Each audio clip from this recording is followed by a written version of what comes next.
stories about the bright side of education.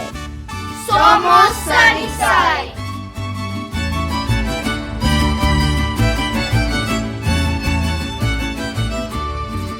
Hello everyone, welcome to another episode of Somos Sunnyside, again with another special guest here today, and just a lot to talk about this afternoon for our listeners.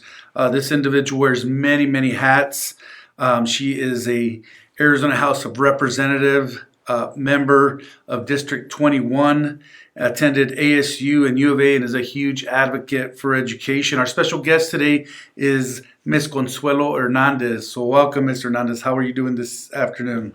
Doing fine. Thank you for inviting me.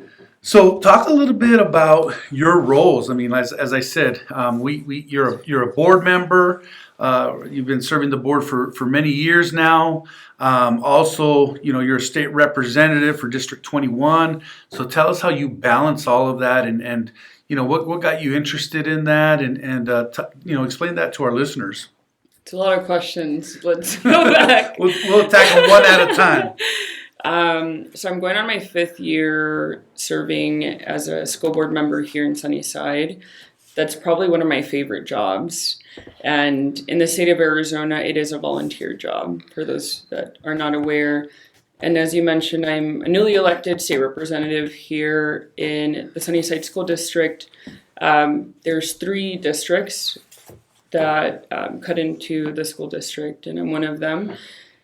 I'm still trying to figure out how to balance everything. To be quite honest with you, I think because I don't have a lot of outside responsibilities, because I'm not married or have kids. I think if I was in a different position in my life, I'm not sure if I could do as much as I do.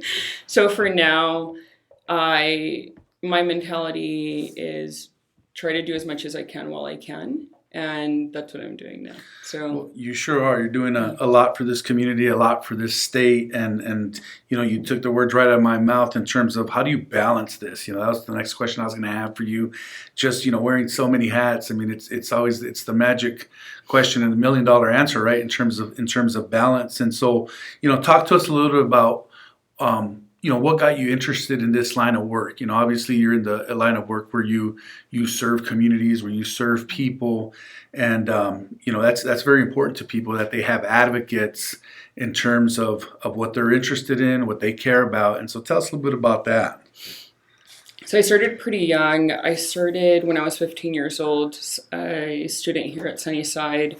My brother Daniel, who's also an alumni from the district, got my sister and I involved. My sister is also a state representative in a neighboring district, District 20. My brother was a state representative at one time as well, but he initially got his involvement it was a government class, and he was asking why there wasn't more women elected in office. And the response from that teacher was not very encouraging. It was along the lines of women are too emotional. So because I grew up in a family very apolitical, my mom was a small business owner. She had her own laboratory in Mexico, didn't really know much about politics.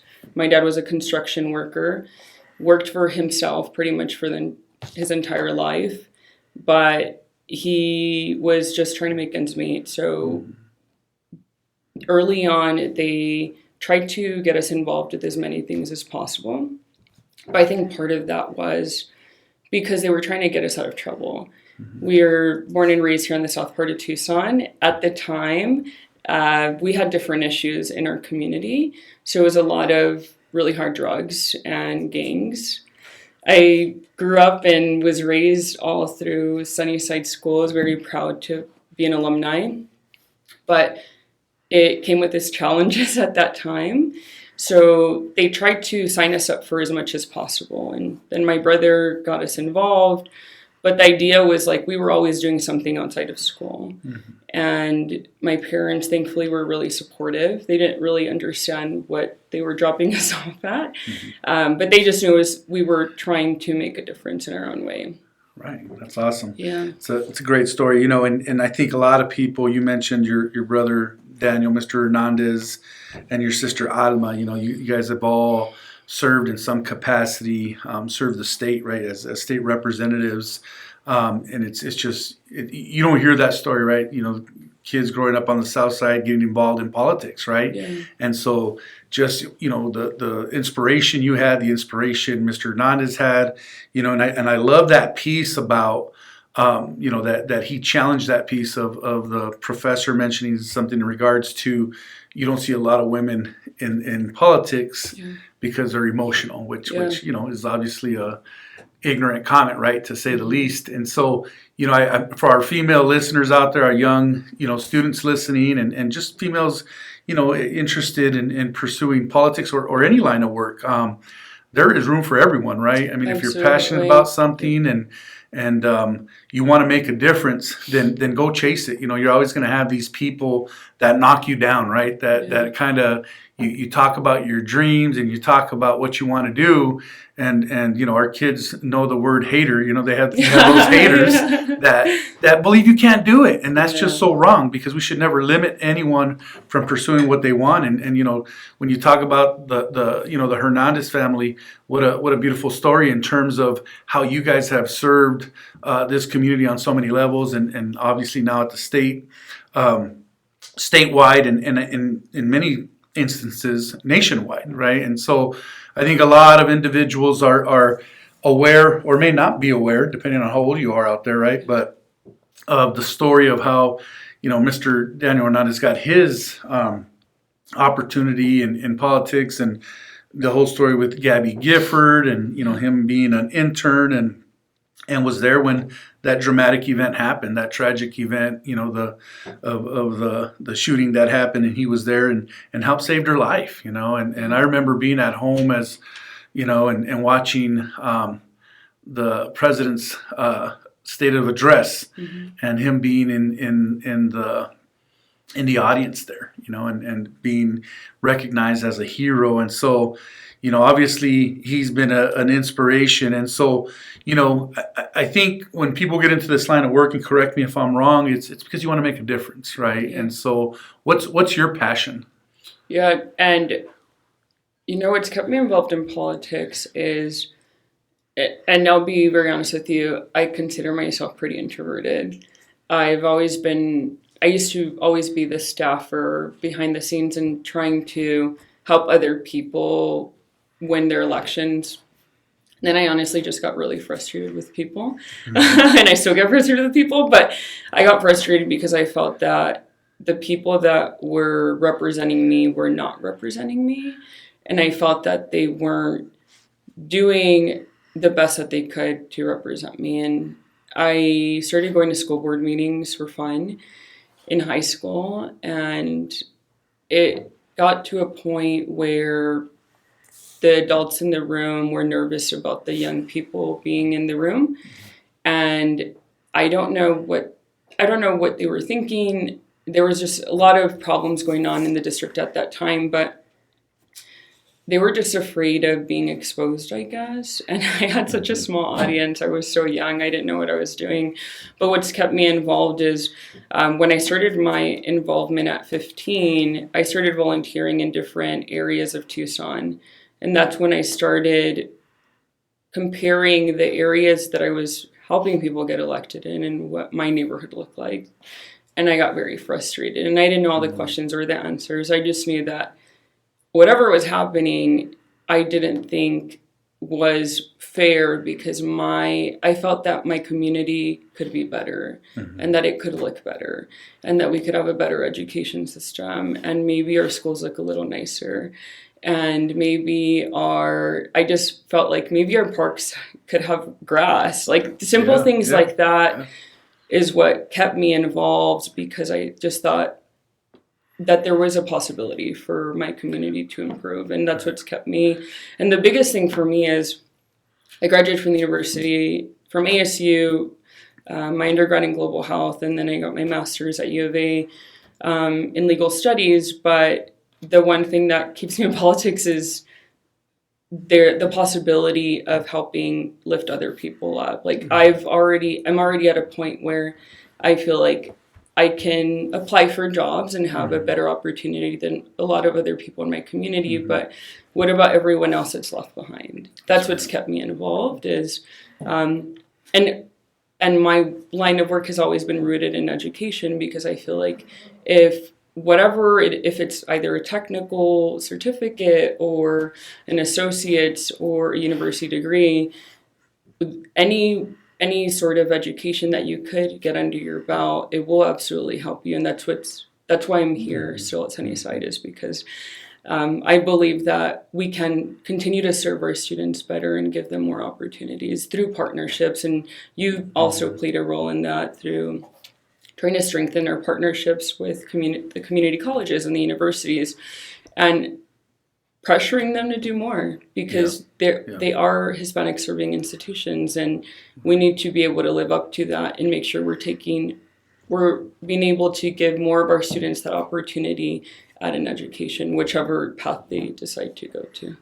Yeah, well said. I mean, that's just a lot of good stuff there that you mentioned. One of the things that stuck out that you mentioned was, you were managing a lot of these campaigns, in terms of behind the scenes, and that what you mentioned of, man, I felt like I could do it better, right? And I think a lot of people can relate to that in terms of those individuals that have taken leadership roles. Sometimes you are that person working it behind the scenes or working alongside someone, and all of a sudden you have that the light bulb turns on, and you convince yourself that, you know what, I can do this. I need to go take on a role like this, and I want to make the difference. And it takes people with the right heart and the right mindset to make a difference. And so, that's definitely something that I think is demonstrated when you interact with people is you listen to them, you're passionate about it, and you want to make a difference. And I really appreciate that you challenge us too. As a superintendent, you a board member, our relationship is we communicate well, but I appreciate that you challenge me to go find out ways to do things better, because our community does deserve this. It reminds me a lot of when growing up also, here in Sunnyside, and when I was in athletics, visiting other campuses for the first time, whether they're on the north side, east side, and you would be like, oh, look, they do have grass on their baseball field, and oh, look at these nice facilities and stuff like that, and asking yourself, why don't we have that? I joke about it, but it took us a while to get a splash pad on this side of town, and so I remember going to a family party at Brandy Fenton Park, and I said, wow, look at this splash pad here, and never thinking we would get one, but we now have a beautiful one there at Gunny Barreras Park. And so,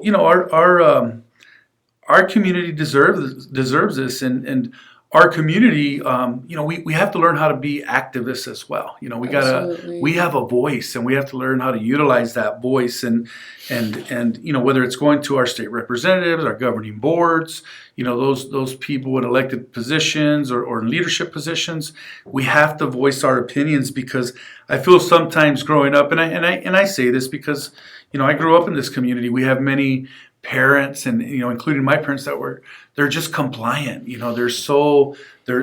really feel like schools should take care of their kids and make the decisions for their kids, and they have a lot of trust and there's loyalty there. But that at times, if they see something that's not right, they need to speak up and make sure that we're following through and make things better, not just be okay with individuals being compliant. And sometimes we see those behaviors in the classroom, where our kids are, will go into a class, they're respectful, they're taught at a young age to respect adults, they come in and they're nice and quiet and they just do what they're told, right? And sometimes you have those other kids that are probably the ones that was probably me in high school, that you question everything, right? Well, why are we doing it this way? And why are you in a bad mood, teacher? And why did we have homework? And so, those kids are a little bit more risk takers, but just thinking along those lines, thinking about behaviors and how people figure out what they're passionate about in terms of making a difference. And we love hearing those stories, right, of alumni like yourself, a Sunnyside grad, going out and making a difference and being role models for young people in our community. Every chance we get to we can get you to the schools and talk to our young students. It starts with that vision. They start visualizing themselves being successful and visualizing themselves in those certain positions, and so that's definitely something we need to utilize more is to use just our alumni and get them in front of our kids, as much as we can. And you mentioned a few really good points. One is we have to be our own advocate. We won't always have someone that will be fighting for whatever it is that we care about.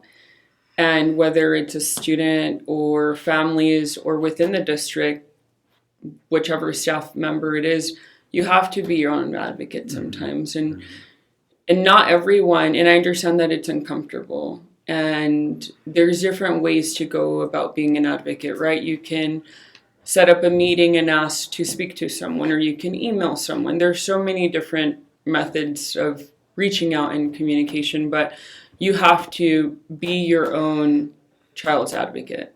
And for me, I felt like I didn't have my own advocate. So I started questioning things very early on of why, like you said, why is my field looking different? I became my own advocate. And through that, every room that I go into now, it doesn't matter what part of the country I'm in, I'm still trying to figure out, okay, is there any connection here that I can bring back to my district? Because there's not a lot of us that get to be in these rooms with these people. So wherever it is, whether it's alumni or parents, wherever you're at, you can be your own advocate and figure out what you're passionate about. So if you're a student and you're passionate about making sure that there's more green initiatives, or if you're a teacher and want to make sure that there's more opportunities for leadership positions, whatever it is, you have to ask. So that was something that I learned early on that my parents instilled in me, is like, if there's something that's happening and you don't think that it's right, you should ask why, or like what's going on. Right. And then if no one also is asking you to apply for a job or go out and do something yourself, you have to do it yourself. Like you can't ask for permission all the time. And there's nice ways to do it, obviously. Right. And I'm referring to like running for office, for example. Or there's so many different boards, depends the level of service that you want to get into, but you can do so much. There's people who are passionate about mental health advocacy. There's people who are passionate about public education. And you have to go out and ask, can I join this? What can I do? You have to take your own initiative, because early on, not everyone's going to get your shoulder tapped on and say, oh, I think you're next. And that didn't happen to me. I also was the background person.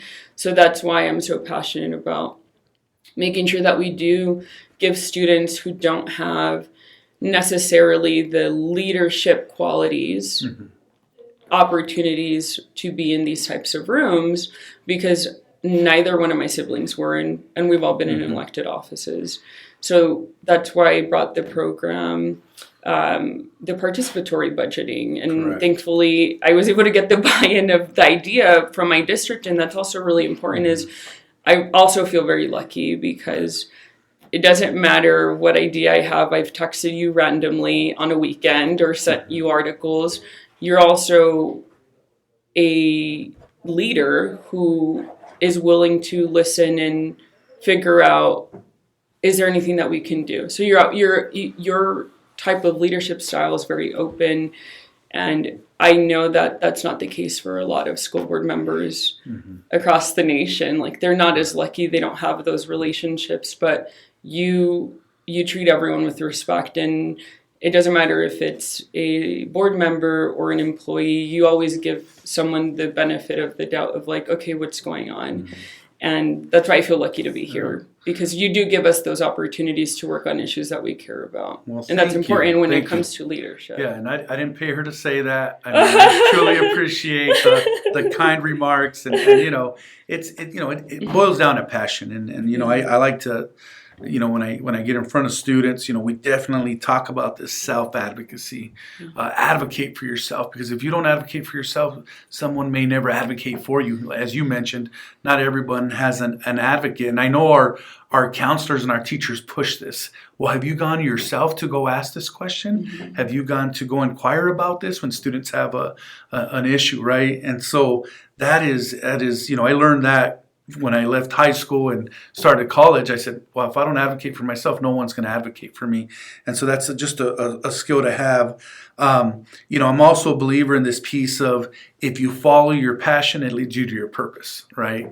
I mean, we're passionate about a lot of things. You talked about, how do you get involved in what you're passionate about? There's a lot of organizations out there, a lot of opportunities out there for students, for adults, in terms of what they're passionate about. And so, that will lead you to your purpose. And obviously, purpose leads to happiness, right? Because you feel like you're making a difference. Yeah. And so, people sometimes are just uncomfortable in those situations because they haven't experienced that. And so, I used a lot of little quotes and phrases, but one of the things we talk about in our organization is get comfortable with the uncomfortable. Yeah. Right? Because that's the only way you grow as a learner, is to get comfortable with the uncomfortable. And so, a couple key things you mentioned, and how students get involved, with civil services and learning the voting process. We have a program called PB, participatory budgeting, that we do at our high schools, and trying to pass that on to the middle schools this year. I believe 2 of our middle schools are also doing it, and it teaches them to get involved and make a difference in their community. And learning what it takes to get involvement from the student bodies and student body voting on certain projects. And one of those projects came to fruition just a couple weeks ago at Desert View High School. They built a Wato. It was led by some of our Native American students and the PB team there, and a shout out to Miss Stoller, who's Miss Espinosa, who are the sponsors there of PB, and led by one of our students named Dancing Bear at Star, who helped construct that Wato, and it's there on Desert View campus, and it's a neat project. So we had the ribbon cutting a couple weeks ago, and it's that start to finish. It took a while for them to get going. It took them a little over a year to figure out what they want to do, but that's something that they did together. And now they're talking about murals, right? Maybe we can do some murals on our campuses that would make a difference that students can relate to. And so it is about student experiences, student opportunities, and getting our young students involved, because they're the future, right? They're the future state representatives, they're the future governors and mayors, and they're the ones that are going to make a difference. And so, very, very inspirational. Not to change topics here, but when you talk about elections, what does the passing of the override mean for the Sunnyside community from your perspective? Obviously, we've talked about it. It's been in the news a lot. We finally passed an override. Propositions 498, which was a maintenance and operation budget override, and 499, which was a district additional assistance override. And the community really stood behind us, in terms of passing these. I mean, not only did they pass, but they passed convincingly. 498, I believe, was at 63%, and 499 at 61%. When I look back at it, I mean, I'm still numb about it. I'm still just in awe of this whole thing. It had been 16 years, and that's why I said finally earlier that we finally passed one. But it had been 16 years since this community had passed an override, and so for me, it just feels super good to know that we have the community's support and trust. And I just wanted to pose the question to you, as someone that's very familiar with the election process and been around for some of these as well. What from your perspective, what does that mean to you and the Sunnyside community? Oh my goodness. I remember texting you at night. I think I texted you too. It felt so good, because my family and I had been trying for so many years. And I remember being in rooms where it was just 10 of us, and half of them were my family. I think the difference, so there's two things. One, I think it's this is a new beginning for us as a district. I think this demonstrates that our community really cares about our students and our future, or not even just the future of our students, but they care about making sure that we give them a shot at a quality education. A lot of the time, the perception is that lower income Latinos don't care about voting, and that, it's a low voter turnout. I get it. But this passed overwhelmingly. So I think that tells us that our community cares and listen to the needs that our district had, because our students are in these communities, and they're, like you said, our future leaders.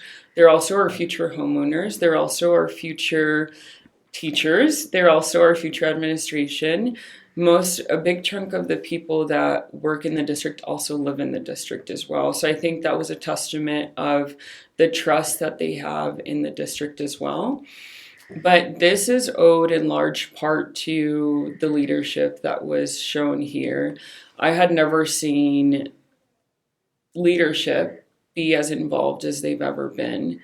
This was the most involvement I had ever seen. So I think when you're able to get the buy-in from leadership to be involved, that is what made the difference. Because if you as a leader in your own school are talking about how important this is for you and for everyone in your school, that trickles down. So that's how, and you all did a big part of the heavy lifting, but you guys mobilized, you guys talked to donors. There were so much moving parts because it's an entire campaign. Yeah. And that was, I think, the most beautiful part of it, is that there were so many people that felt like they had a stake in what was happening like never before, because they were part of the process. And that, I think, is so great, because I had never seen that before.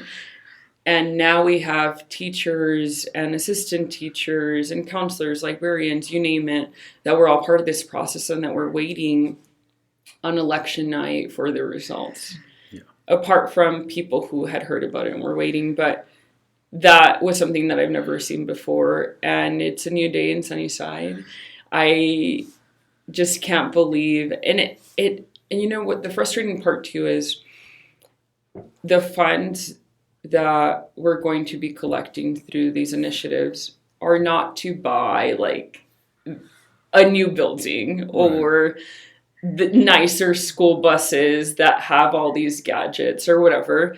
This is literally just the bare bones to make sure we have our librarians in every school. We have counselors, we have programs, and just everyday pieces that make a school run. Like, that's what we were fighting for, and that's what won. And I hope that it was very encouraging for me to see that, and I hope that carries through to the next election. But I hope that we get to a point where we don't have to be fighting for the bare bones just to provide our students with an education that's up to par to other school districts. And I think, we have such bright students. We had a record of scholarships this year. Mm-hmm. There are so many things that we are proud of in this district that everyone that make up a school we're a part of. And I hope that when we're able to get to a point where our state is properly funding our education, we could even see a bigger return on our investment.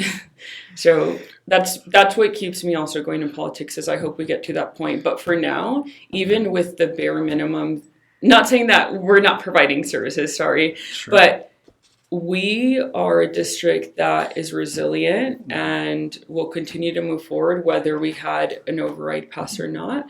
But we deserve better too. So Right. hopefully we'll get to a point where we're not having to continue to do that. But I'm so encouraged by the results. Yeah, I mean, definitely gives us some breathing room, right? I Yeah, mean, I for think, a few years. It's so you know, great. it's funny, you know, because I mean, ever since we've passed it, and I'm so grateful and thankful to our community. Want to give them another shout out, you know, just because we can't It's thank because them of them. enough, right? Yeah.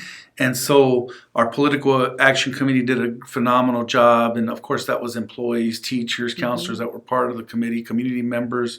You know, your family as well. The Hernandez family was out there, you know, on the weekends, knocking on doors and helping us out with the advice, right, in terms of how you run a successful election as well. And so we were always optimistic, right, in terms of like, all right, we feel good. But the key thing was this piece of people getting involved, as you said, on a whole different level, and awareness, right? So there was buy-in from the community. We had answers to their questions. You know, what are we going to do with this, and why do we need to pass one, and how does it work, and this and that. And so we had answers, you know, to their questions. But and you hit it right on the nose in terms of adequate funding from the state. You know, we're forced into these positions because there isn't Right. adequate funding, and so we have to rely on our voters. And so, but you know, I think it's loud and clear that, and they understand this piece of, if we want better communities, if we want better schools, then we need to support our schools, right? And so they're obviously supporting us, and now we have to be fiscally responsible and deliver what we promised in terms of, you know, the monies we're getting, you know. But to put it in perspective, it's about additional $15 million a year we're getting. And so that definitely helps, definitely got breathing room there. But that only goes so far, right? And so when I was new to this position, I had no idea what things, you know, cost. And when you fix an HVAC system at a school, when a chiller goes down, when plumbing goes down, I mean, you're talking big amounts of money that it costs. You know, it's not like getting it done at your house. I was, you know, I thought I could make some accurate estimates in terms of what things were costing until I started getting some of those bills of what it costs. And so, you know, we're super grateful. It's neat not to be having the conversation of, hey, it didn't pass. How do we right size now? You know, what gets cut, right? Because you got to trim budgets when these things aren't successful. And so when you trim budgets, that means sometimes it means jobs. You know, obviously we try to always keep it away from the classroom, but you know, thankful that we're not in that predicament this year. Our headache now is, how do we spend the money, right? And so that, and I'm sure we're going to get a lot of advice and opinions about that one as we're already starting to get some requests in terms of what's needed. But you know, I think I just want to just cap it with this piece of, our kids deserve it, our employees deserve it. Yeah. You know, they definitely, this is a long time coming, and they deserve to have beautiful work environments and learning environments. And we want to provide our students and employees with the tools necessary for them to be successful. And so we're definitely going to continue to make sure that happens, right? In terms of their experiences. And so, again, just can't thank the community enough. We're stoked. I mean, again, it hasn't settled in yet, but I'm sure it will once we start receiving the funds this next school year. And so, you know, just as we're wrapping up here, Ms. Hernandez, you know, you've been an awesome guest for our listeners here. I'm sure they're learning a lot from what you're saying in terms of your experiences. Any final thoughts? Any final comments? I mean, I usually like to throw a question that throws our guests for a loop, like, what's your most embarrassing moment, or what's your, you know, where do you see yourself 5 years from now in terms of a goal? But any final thoughts? You don't have to answer those questions specifically, but any final thoughts for our listeners out there? Sure. I think the only final thoughts that I have are, you and me and everyone listening, we need to continue to advocate for our own community. So we have a lot to celebrate in this district. We passed the override, but now it's on to making sure that we fully fund our public education system. So I welcome anyone who wants to join in those efforts. It takes advocacy. And like I mentioned, if you're uncomfortable, that's okay. It could be uncomfortable. You can always reach out to me. I'm always available. I always respond to anyone who reaches out, you can reach me on either social media or email. But it takes all of us to make sure that we can provide a better future for our students. And I personally don't have kids, but I want to make sure that the kids that are here have a shot at a quality life. And that means having a shot at opportunities that I didn't. That's awesome.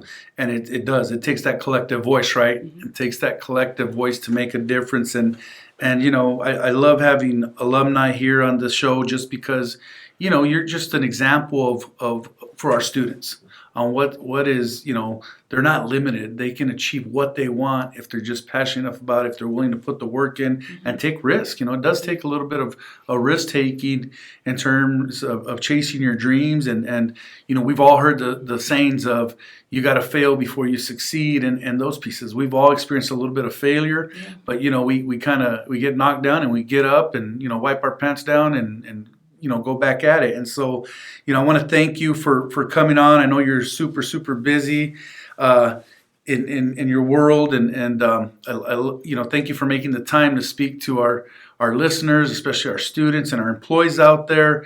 And, you know, I know you'll continue to make a difference in this community. And so we want to give you a big shout out, give the Hernandez family a big shout out. And if you guys run into her in the community, stop her. She's always willing to have the conversations and don't be afraid to reach out. So this concludes another episode of Somos Sunnyside. So thank you, Ms. Hernandez. Thank you.